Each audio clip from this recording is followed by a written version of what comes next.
Um, I for some reason, and I know James is going to probably flip me off for this, but the first thing that came to my head when I just stopped talking was, "Oh my God, I confused him so much that his eyes slanted." oh my god. It's unusual.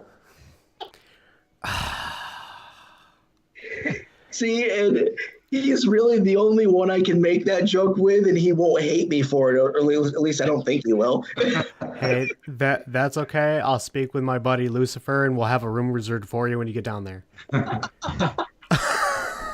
to the The ice thing machine. is, every one of my friends tells me, "Oh, we're going to hell. I'll save you a seat." It's like, bitch, I'm bringing my own.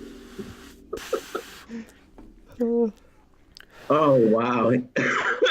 Yeah, that I want you to leave that statement in just for people that are going to watch this, and I want them to think that I insulted him just to see if they get Oh, I want to see if they get outraged and start popping off at the mouth to me. but I can always just go, oh. That's staying in. Um,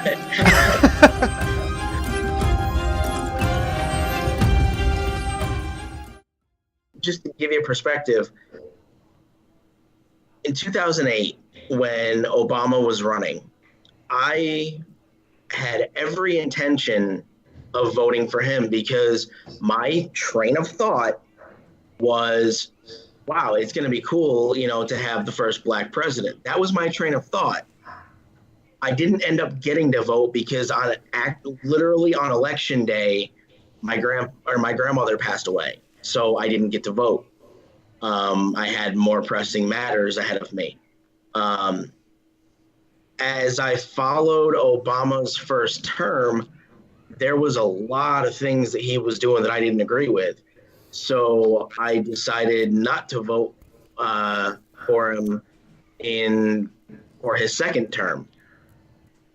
As I started to really dig into what he was doing, I realized that he, on the surface, he looked like he was, on the up and up.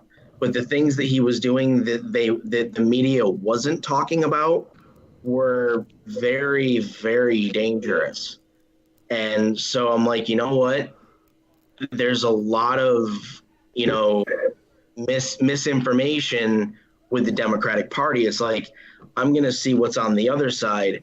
And the other side ended up being, they're going to tell you, I found more, and this is my experience with people that I've dealt with, I found that they are more honest in the sense that they will tell you how it is. They don't sugarcoat shit. They don't try to hide shit. They tell you just straightforward, how things are going to be, and you judge if you're going to support them or not based on those, what they tell you. And I don't understand why identity politics has become so strong, in the sense that the Democrats are able to convince people that they are oppressed or incapable of achieving more, because they're basically implanting into their head that they don't have these abilities, and they're the ones that are actually oppressing these people that are saying that they're telling who are oppressed. Where have you heard that their politics says you can't achieve more? You listen to any Democratic speech, and they will sit there and play identity politics. Well, no, but where do they say you cannot achieve more? There is no way for you to achieve more. In the sense that they keep telling these people that you don't have these abilities because so and so's oppressing you or holding you back. Whereas what I Whereas heard from that is shit's hard for you. These people are making it hard for you. Shit should not be hard for you.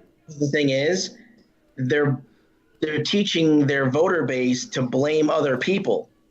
But That's but is it wrong to blame someone else if they are doing shit to make things harder for you? If someone's punching you in the face and you say, "Stop punching me in the face," is that wrong to blame them for punching you in the face?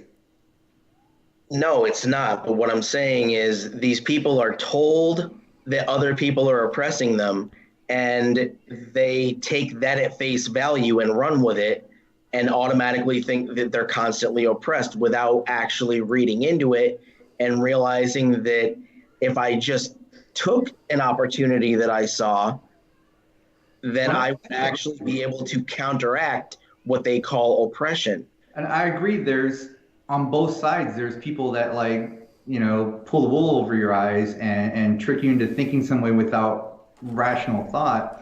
But then it happens on the other side as well with the whole like people are coming for your jobs and coming to harm you and coming to this.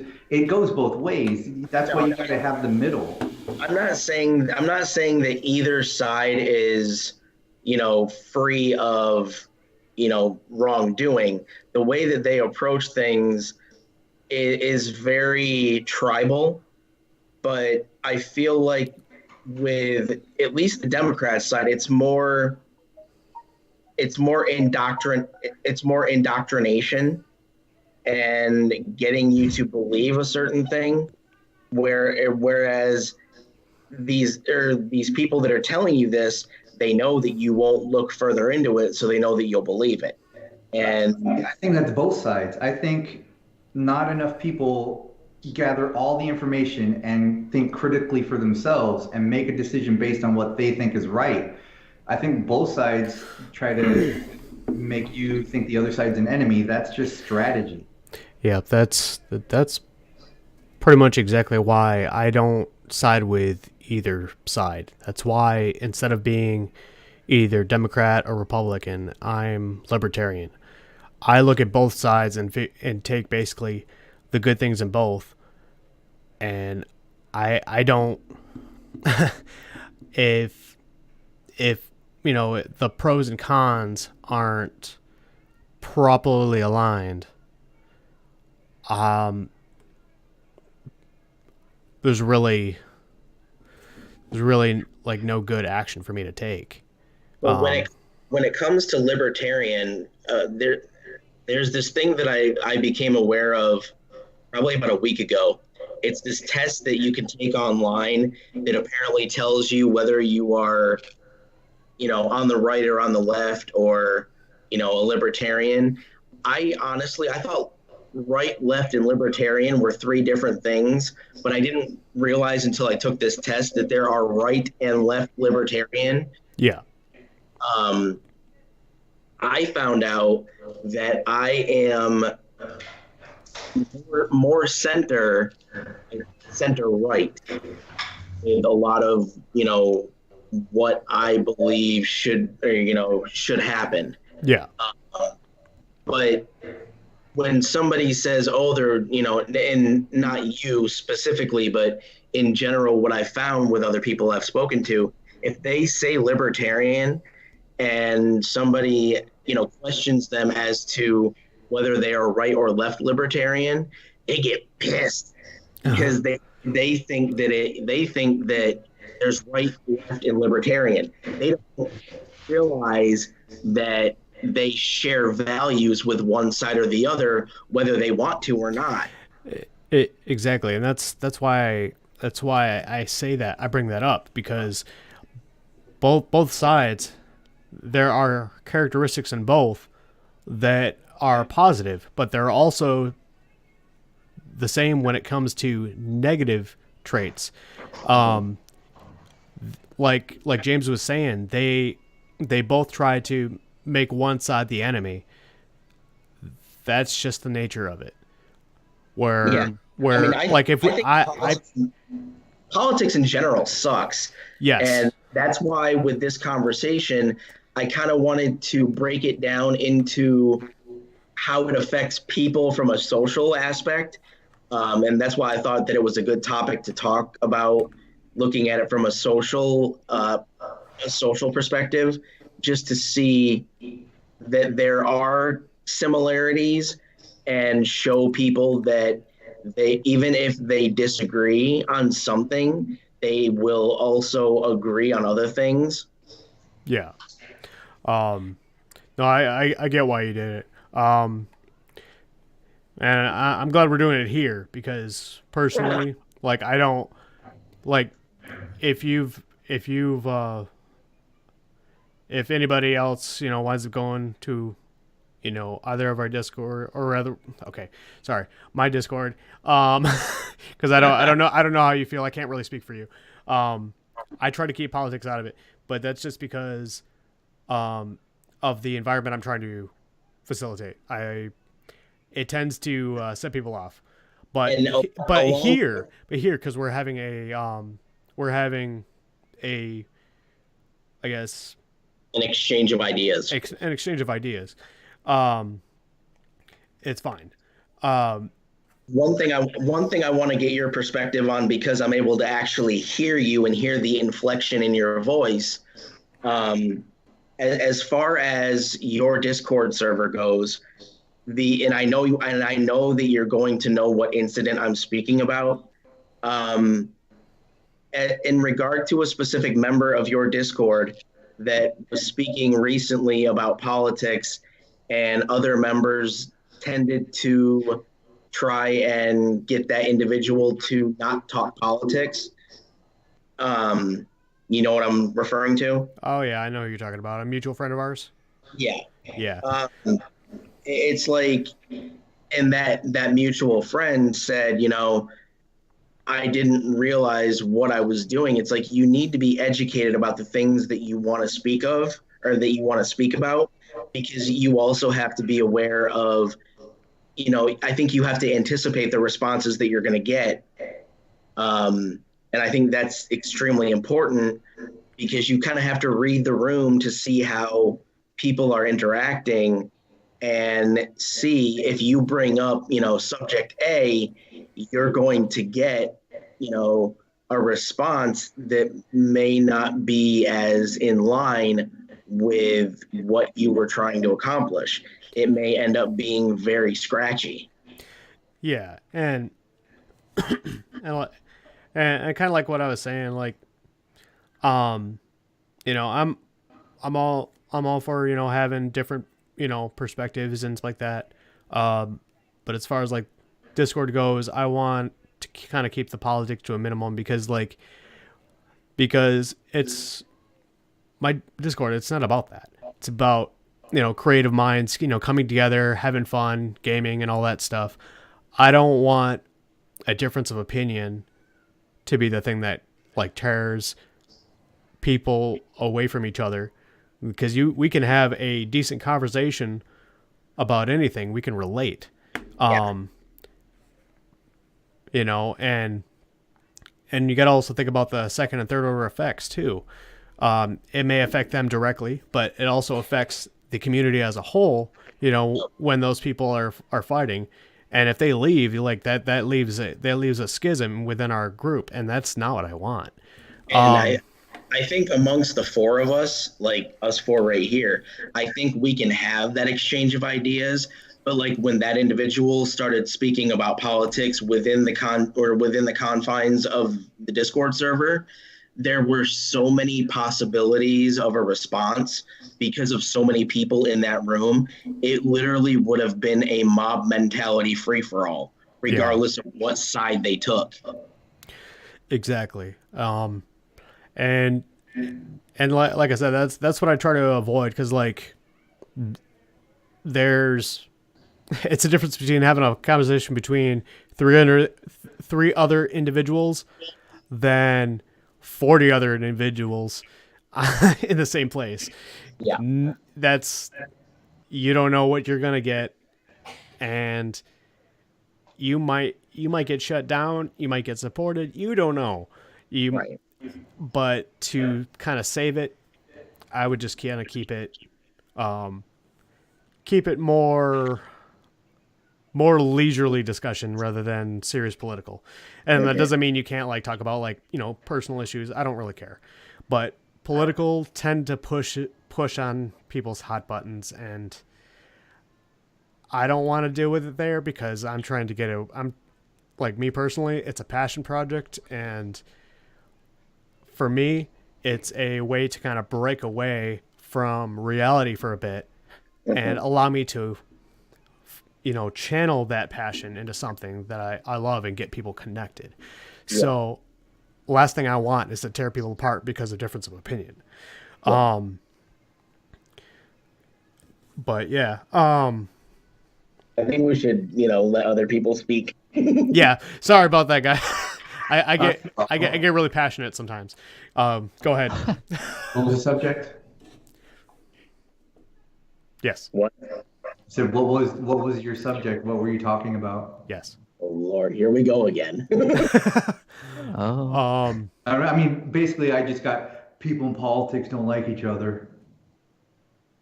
Oh my God, that little mannerism that you did, I don't even know. That reminded me so much of my father. It's like I had flashbacks. If you were in front of me, I probably would have just punched you in the nuts. But no, and I, like I said, I want us, and I think I was explaining this to Salty earlier. I want us to be able to have a free exchange of ideas and discuss topics that are a little bit scratchy but I want us to be able to discuss them from the perspective of how they impact other people rather than what each individual opinion is. Like the personal opinion of a subject. I want to be able to analyze it and see how it affects different people. And I think that's one of the huge benefits of having Ethan here, because as long as Ethan starts to voice his opinion more, he can jump in and approach something from a philosophical standpoint and kind of keep us away from politics, or say if we ever got onto a discussion about religion, he could turn it into a philosophical, so it relates to all instead of it was, one side versus the other. Yeah. What does philosophy say about wanting to protect your own from people you are unfamiliar with? Well, because we're allowed to have guns in our home to protect ourselves from those on the outside. We live within four walls to protect ourselves from potential harm outside those walls. So I don't understand why a wall separating one country from another is a bad thing when we have a controlled border from Canada to the US. Why can't we have a more controlled border at the southern border? From a philosophical standpoint, what is the perspective of that? Well, for one thing, you need to differentiate between a threat and the other. Well, but just to stop you a little, one of the things they're trying to combat with the wall is not just the threat of aggressive people. There's a lot of human trafficking coming up from South America, New Mexico. There's a lot of human trafficking happening. And so that is one of the things that they're trying to combat. But everybody's stuck on, we want to stop, illegal aliens, which, yes, I do not think that people should be here undocumented. I don't, because that just lets them run free and not have any accountability. But part of the reason that they want the wall to be built is to stop human trafficking and to stop kids from being brought into this country illegally. And the one thing that I actually didn't know until recently was that when Obama was in office, there was actually a measure that was being considered by the Democrats for funding for more of a border wall. But now that the Republicans are talking about it, the Democrats want nothing about it. It's on the books, and there is plenty of information out there. Or back when Obama was in office, there was discussion about more border security funding, but now that the Republicans are saying it, the Democrats are staunchly against it. So wait, was it border security funding or border security funding for a wall? Border security funding for a wall. Okay, yeah, I'll admit ignorance on that. That's something I haven't heard of. But from a philosophical standpoint, what is your take on wanting to defend your own from people that you're unfamiliar with, while still being compassionate to those that are looking for help?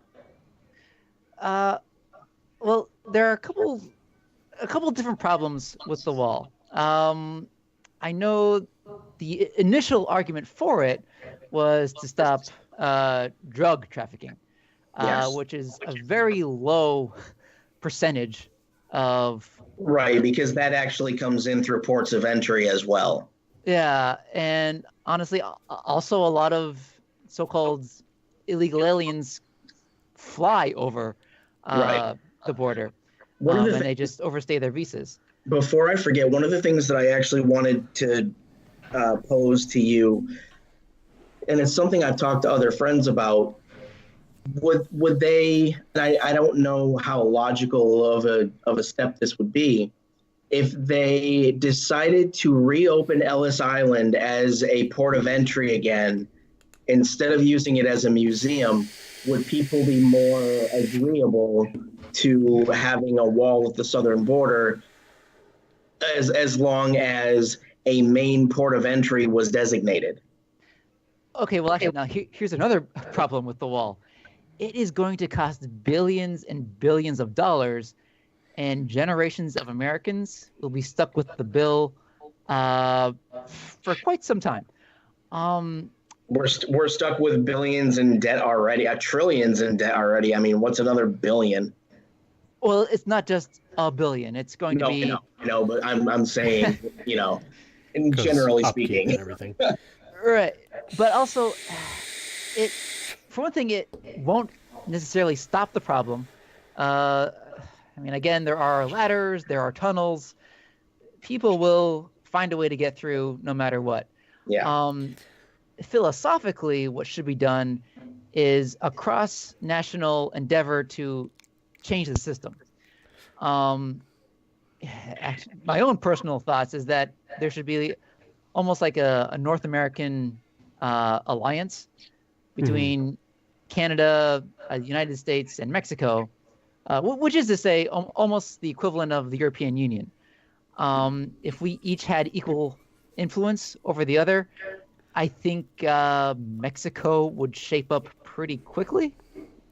Ideally, I can't really say statistically what will happen or anything, but I just know them being relatively isolated and kind of enclosed within their own political corruption, social injustices, that sort of thing.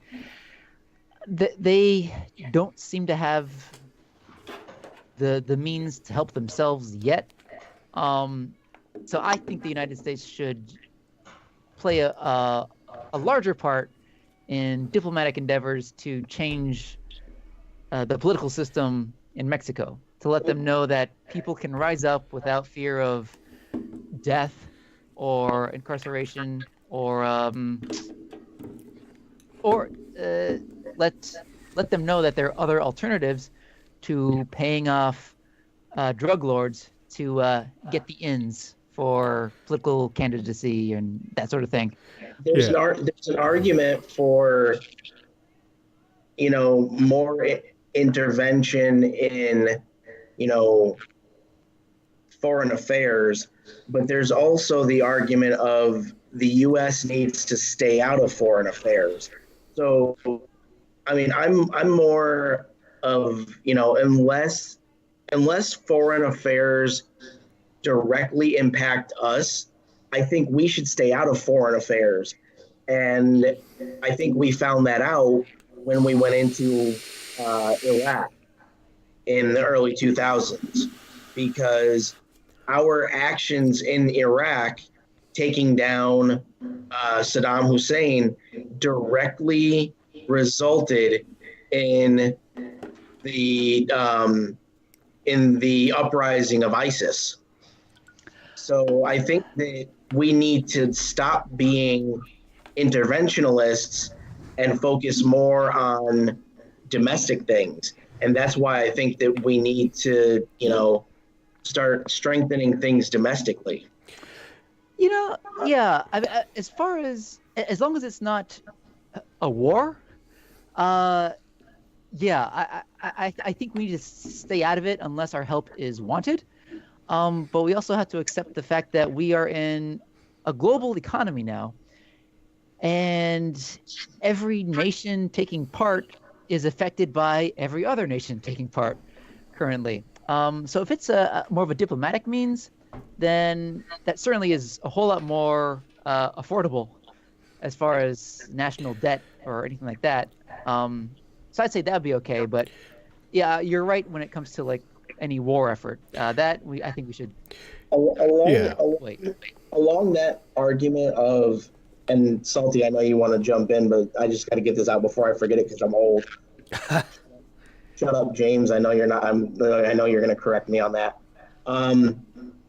As far as being a global economy and countries relying on other countries to survive, if you look at it from the perspective of the American Southerner, a lot of, the majority of American Southerners, they have the means to go out and hunt for their own food and rely on themselves to provide for themselves.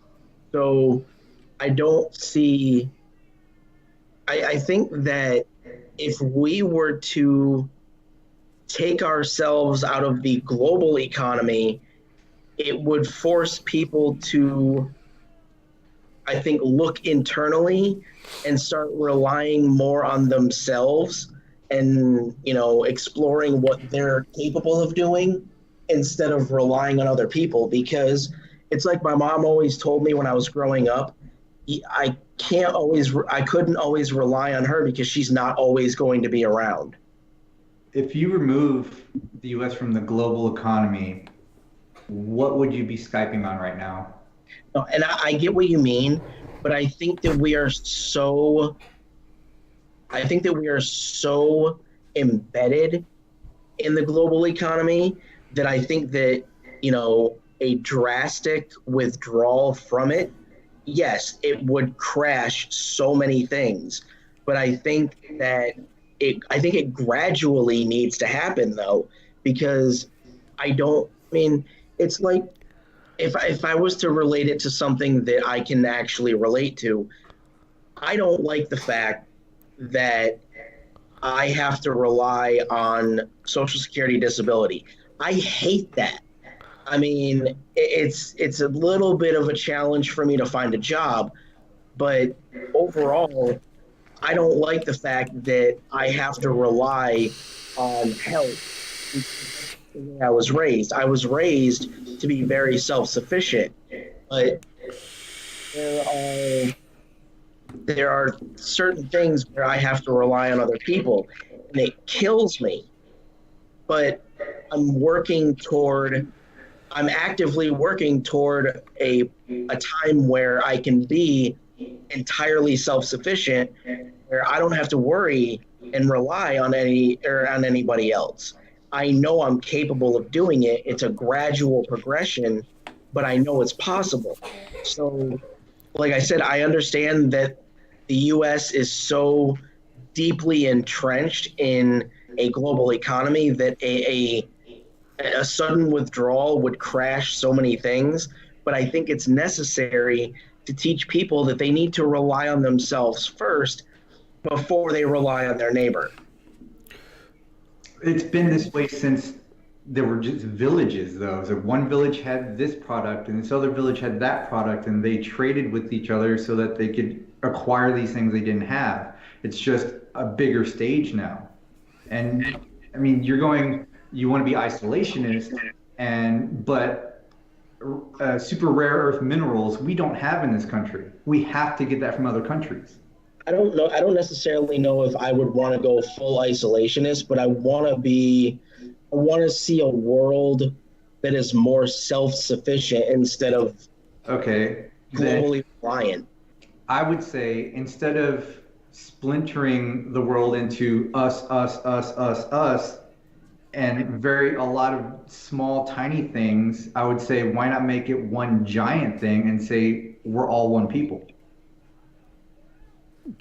Because if we're all one people, people are going to start bitching that there's no individuality anymore. But what happens whenever we go like interstellar and then it's planet based and not country based or state based? It always just grows bigger and bigger. It'll be like we colonize Mars, then it's Earth versus Mars, and then we colonize another solar system, then it's Sol versus them. It's always going to be groups. And I agree with that because there are things that are outside our control, but to be able, we have to progress as a species, as a people, and be more cognizant of what's out there.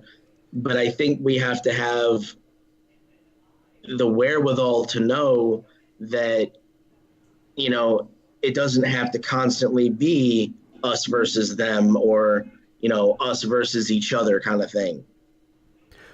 Okay. Hey, can I jump in? Yes. Okay. All right. I'm kind of jealous that you can jump, but Oh, I'm sorry. My bad. you're not sorry. Kiss my ass. You're not sorry. All right. Anyways, though, yeah. All right. Starting back from when I initially wanted to jump in, the whole idea of the wall, I get what they're trying to do, but at the same time, I feel it's kind of misguided or misdirected, I would say, because I get they want to stop the drug trafficking and the human trafficking and whatever, but we can handle that on our end because we have the resources to figure that out and all that, people report stuff and etc. But I feel as though it's not the way to go about things nowadays.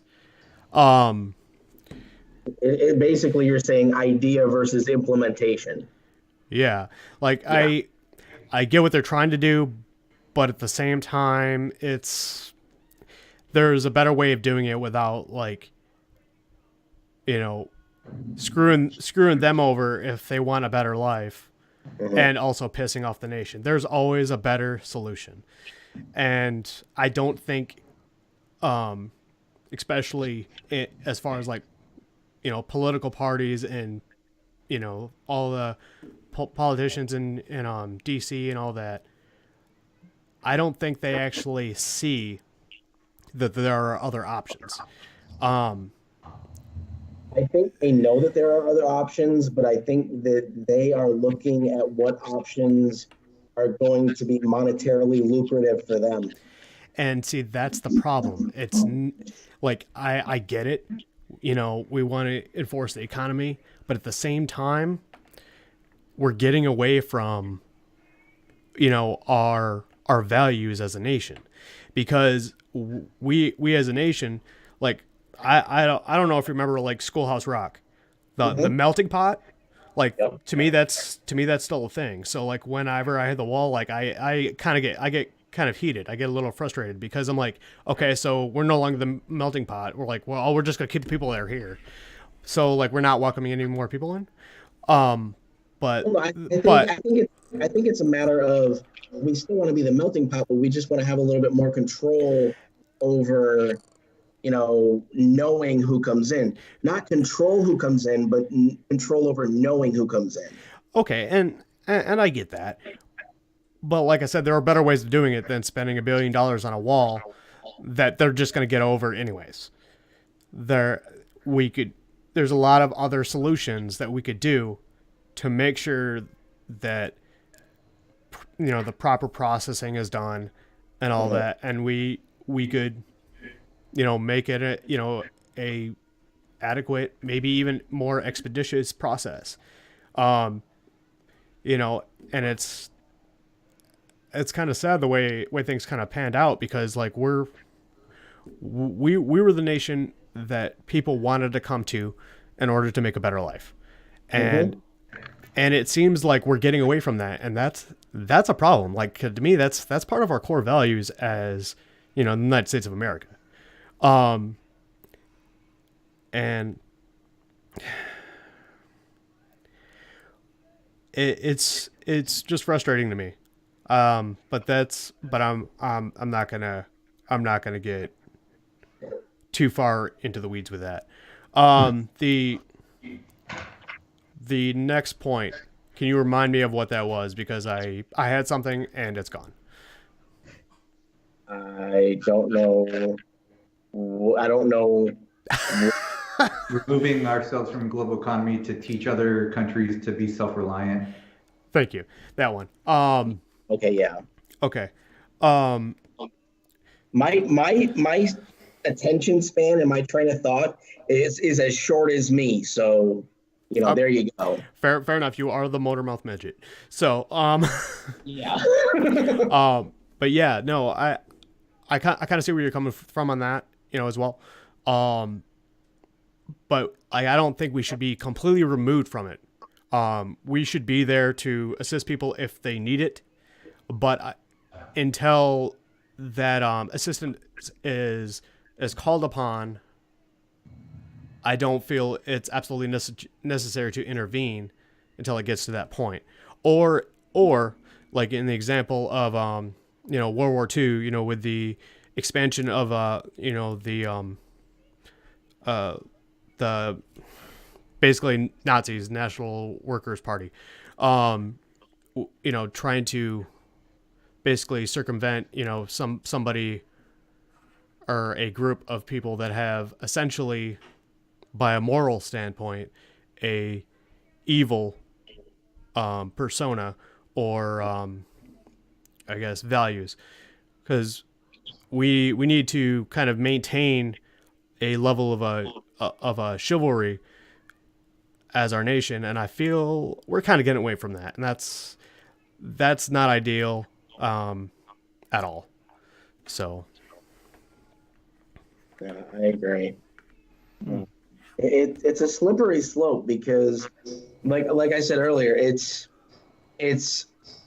concept versus implementation, because all of us I think all of us want the same thing, but I think our different approaches to implementation are kind of what separate us.